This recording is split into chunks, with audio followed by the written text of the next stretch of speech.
Hi everybody, I'm Bill Sanders and this is Watch Art Sci, the art and science of watch collection.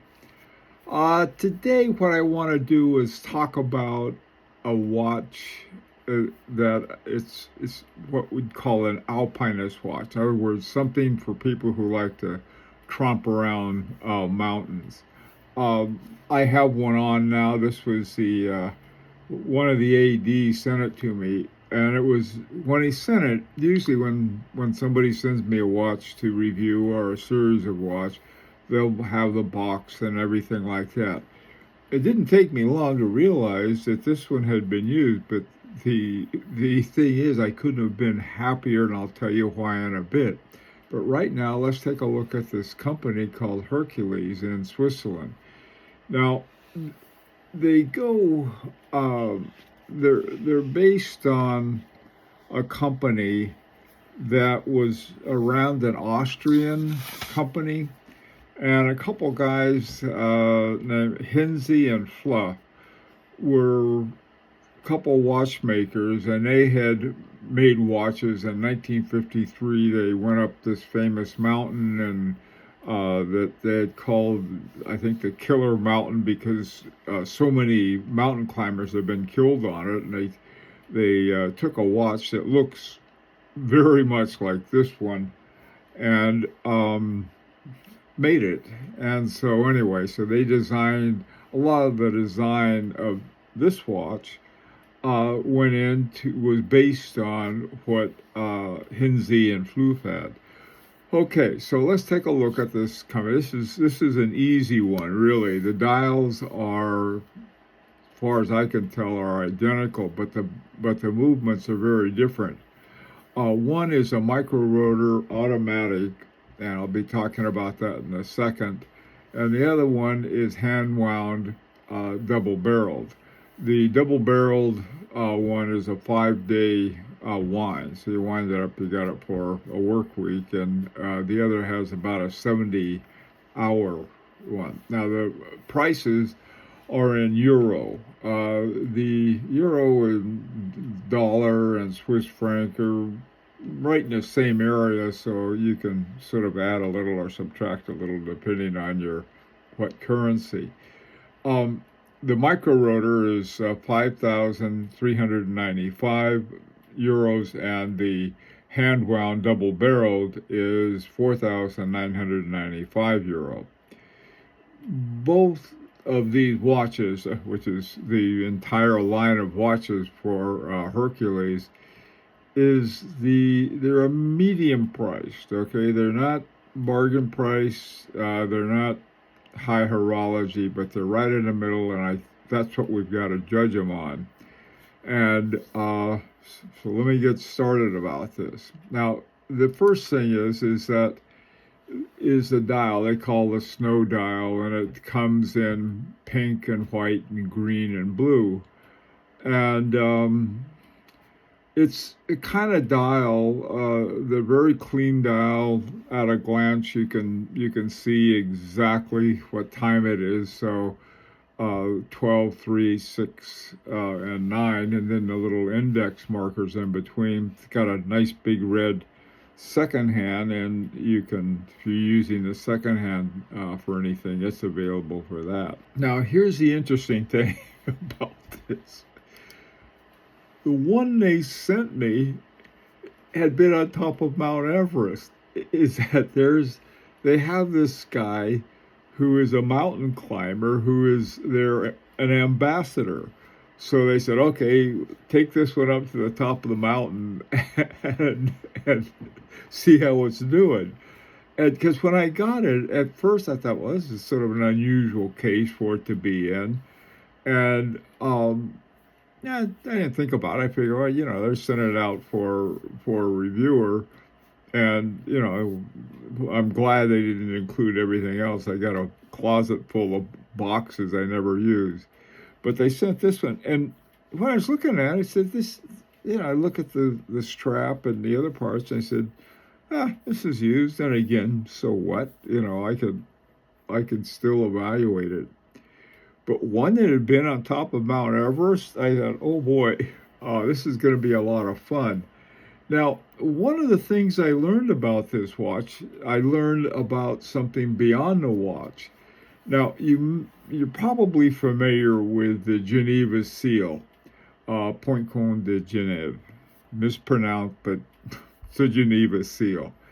And there's a company called Time Lab that does the testing for the Geneva seal. Okay. However, they have another chronometer testing that you can do for ones that want a chronometer rating, but they're not aiming any higher than that. I mean, they just want a good solid watch. And so they have this thing called the Observatoire Chronomètre de Genève certificate, and you get a certificate with it. When they mail this, they ship the watch to you. You get the certificate. If you go to TimeLab, you can see both of them. It's like the Geneva seal, except it's just for chronometers, and it's got a little thing on here that says it's a chronometer rated and so forth. But anyway, here's this guy on top of Mount Everest with a watch he sent me. I thought, what a great idea. Most of the time when I get a watch, it's brand new, and they say, okay, look at this. And, usually I'll give it to someone. And we have an annual contest, the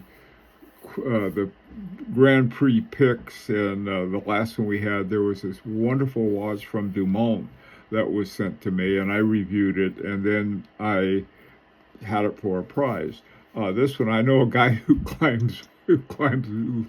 I'm gonna have him do some stuff with it. He can have it, but it's a very, very cool watch, and in a lot of different ways. Now, the other thing about it, if you look at that and you say, yeah, it's okay. I mean, it looks like a sort of an office watch. It's really, I mean, it's a mountain sports, or what they call an alpinist. It's very much of an alpinist watch. Now, if you think of alpinists as a sport, then you have to think about the kind of watch. They're all not going to look like divers. They're going to look different. Same thing with a pilot watch. Some of the ones they have with a great big crown that is based on the old pilots when they had to wear gloves and an open cockpit, and they needed a great big crown to wind it on. This one is a very thin watch. You're not going to get it. You're going to be able to put over your coat and God knows what else you'd wear if you went on top of Mount Everest. And another watch, really the grandfather, I guess, or grandmother of all sports watches, is a reversal. People don't think of it as that, but it was made for a guy playing polo, and you can flip it over, and it's steel on one side, so it's not going to happen. And so the imagery of a sports watch should be more than just looking like a diver, so to speak, or look like a motorsports. Anyway, so let's take a look at this. So when I thought, well, I better put the thing on on my Timegrapher. Well, I put it on a Timegrapher, and the frequency showed plus 51 too fast. So I thought, holy smoke, this thing is ready for service. And so, being a pretentious watchmaker myself, I thought, well, let me see if I can adjust it. So the adjusting screw, or the regulator screw, you can see it there. It's sort of it's about 2 o'clock, about 5 o'clock from the rotor with the back turned, and it's you turn the screw left or right to tighten or loosen it. Well, the thing was over 51, so I'm going to have to loosen it up some. And it didn't indicate there which was faster or slower, so I guessed. And I turned it to the left, and it got slower, and that was what I wanted. Finally, I was able to get it down to -1 and 0. I mean, it could be regulated. Now, unfortunately, I don't know how to, well, I know about how, but I wouldn't try it, is changing, adjusting the amplitude. Amplitude is the amount of swing. And the acceptable amount is about 270 to 315 degrees. And this guy was only doing 162, so it needed some adjusting. Or my Timegrapher needs adjusting, one of the two. And also the beat error. Now the beat error was, if it's below 6 milliseconds, or yeah, I think it's milliseconds or microseconds, it's okay if it's lower than that. Now this one was right at 0.6. So this would also have to be adjusted. So I mean, it was able to adjust the frequency on it. So it is adjustable, but you need something more than a pretentious watchmaker on there. Now, one of the things you can see in the back, it had these lines, and they reminded me of topography lines, and that's turned out what they are. They're height lines of a mountain called Nanga Parbat, and they had a watch that was named Hercules. The name of the watch company. This was back in 1953, and this was the first ones that made it to the top without killing themselves, because 31 people had died trying to get to the top of Nanga Parbat and hadn't made it, and this one did. So they celebrated it by putting the height lines on it, on the back, which I thought was sort of cool. You can also see the micro rotor up there. So the thing about a micro rotor, the good and the bad. The good is that it keeps your watch thinner rather than having one on top of everything. The thing I like big balance wheels. They have greater inertia, which I like. Now, there are a lot of problems with greater inertia, like if you bump it too hard, the thing it takes a while to get back. Now, let me say this. After I went through all of these things, did the adjustment, this thing is keeping great time. Right now, it's at 6:29 in the evening, and my computer says 6:29 because that was when I set it yesterday. So it's doing better than the Timegrapher is suggesting, but when you see numbers like that, you either want to adjust it yourself or take it to somebody who can do a little service on it. But like I said, I would much rather have a watch to review that's been through the middle. I mean, on top of Mount Everest, that probably had something. By the way, too, when I did adjust it, I had to take the back off, and the back is held with 4 screws. I don't like doing that. I can tell you that right now. It just makes me nervous because I'm afraid I'll lose a screw. I've lost some before doing that, so I was very careful. Took the back off. When I took the back off, there was all this gunk and stuff. So the thing really had been somewhere, and I cleaned it up. And but one thing, the gasket was still good. It had sort of slipped off, and I put it back. And when I put it back together, it went back together nicely. And you can, maybe not, you can sort of see the little black line as the gasket that's in there holding out, waterproofing it. Anyway, so this has been a real treat so far. Now, in looking at sort of summarizing the 2 watches they have the hand-wound double barrel. By the way, Schwartz Etienne has a movement that reminds me of this. They have the same sort of base plate on the movement, and they have these 2 round cavities, and in it you can either have a barrel and a micro rotor or double barrel. Now they do double barrels in parallel instead of series. Either one is fine. Series will give you a lot longer reserve. This one has 5-day reserves on it. So this is on the hand-wound version. This is the one with the micro rotor. 4 hertz, the 2 barrels in series. Now, this is a precision reading, and this was enough to get their chronometer rating is -4 to +6 seconds per day. All right, and you saw on the Timegrapher, the thing was down to -1 to 0.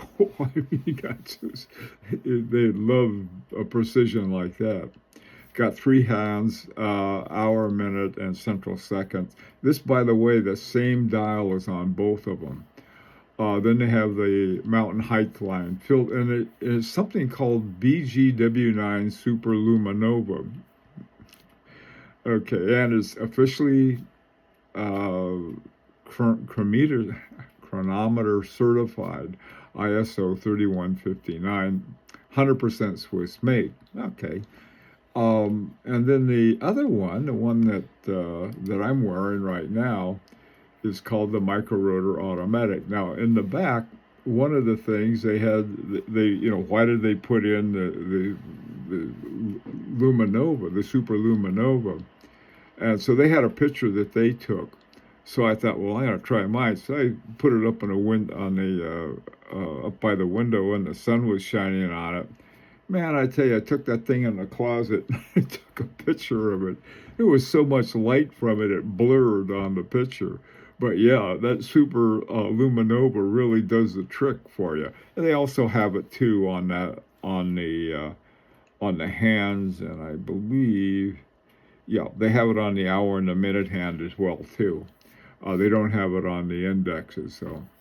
But here you can really see it's it's a very different idea. I mean, height lines as a way, instead of Geneva waves, is something that just about all watches have. This is a real Alpinist watch.